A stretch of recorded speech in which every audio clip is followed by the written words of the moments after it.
Hey guys, welcome back. So I got the first video uploaded yesterday. Hopefully some of you had a chance to check it out. Learned a few things, of course. It's gonna be a learning process. I wasn't very good at it to begin with, so there's only room to improve.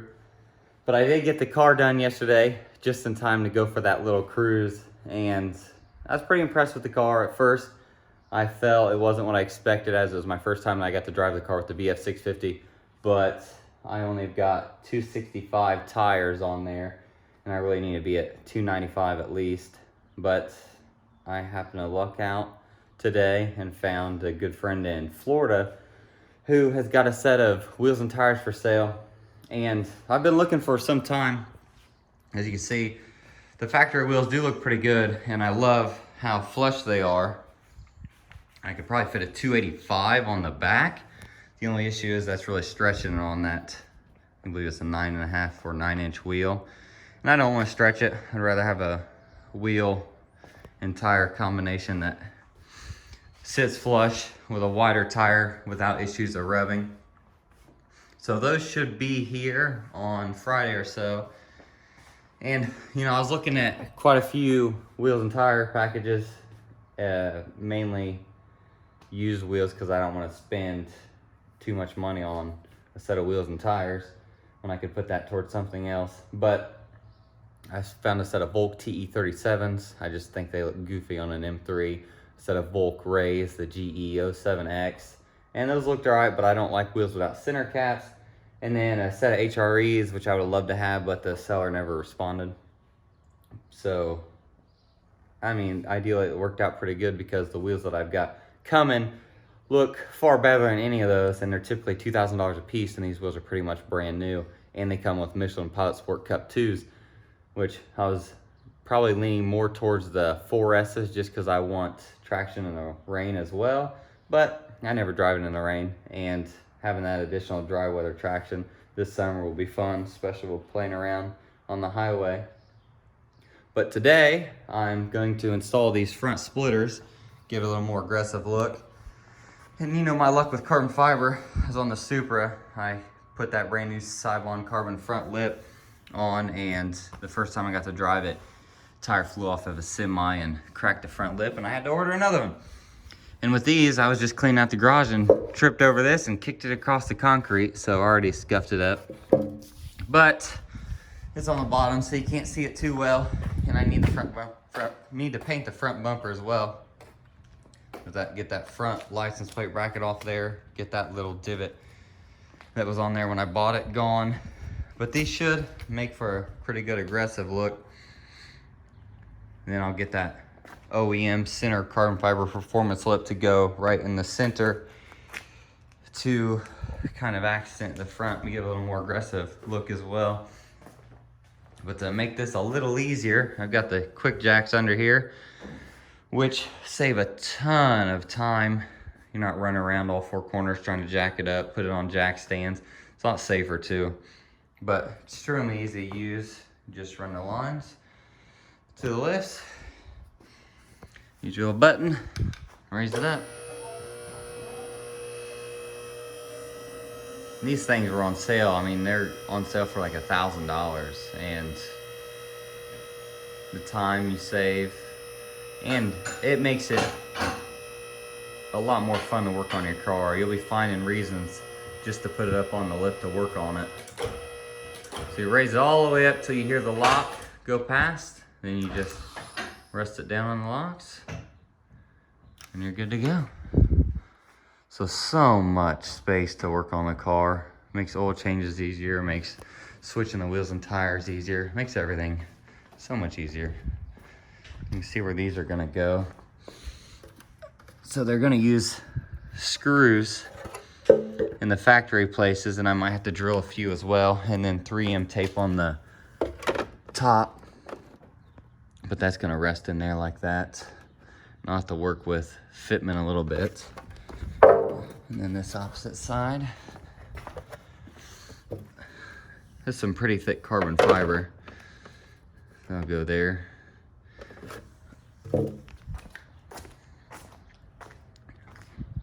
So we'll see. I'm gonna get these dudes on, and then I'll show you the result when I'm done. So this should be a little easier than the last slip I installed, considering the last one I had to use 2 jack stands to prop it up, drill the holes, and there were about 8 holes I had to drill. This one should use factory mount, but they made it a little tricky because the spot that you have to access, by the time it's actually on the front bumper, there's no way to hold a fastener or a screw on there. So what I'm gonna do is put the fastener in place, use some tape to lay across there, hold it into place, push the screw through the bottom, line it up, and it should be able to drive right in there. And after that point, I can put the 3M tape on there before I fully tighten it. So here we go.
Well, that wasn't too bad once I figured out what the hell I was doing.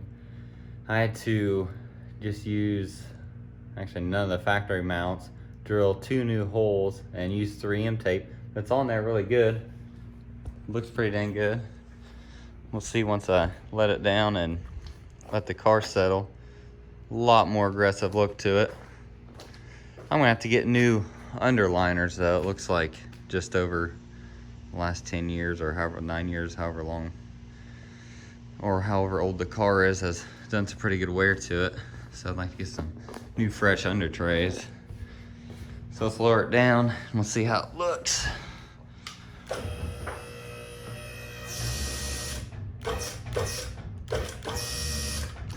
Well, there we go.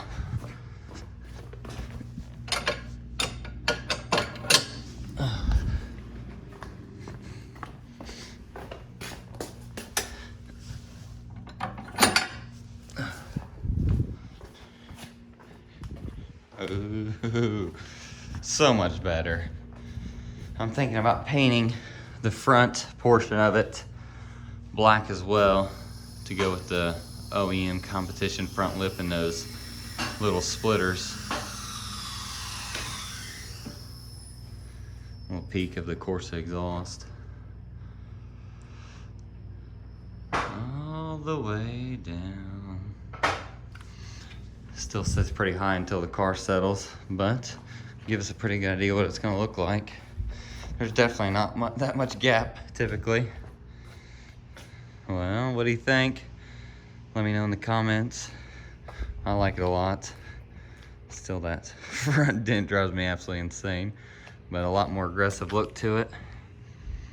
high-end quality carbon fiber. It's got a nice raised lip on both sides that edge around, so it's not just a little flimsy piece. So they're on there solid. Gotta run through the car wash or going over 160 miles an hour, they're not gonna fly off or anything. But pretty happy with it. Well, still, biggest improvement's gonna be when I get these wheels and tires on and actually get to drive the car. So like I said, I'm thinking about, to give you an idea, putting on this OEM front splitter on the bottom and then paint this portion black. Maybe too much, maybe look pretty good. Let me know. I gotta paint the front bumper anyways, so when that's off, I was gonna have them do that. Once again, thank you guys. Hope you enjoyed this video. Until next time.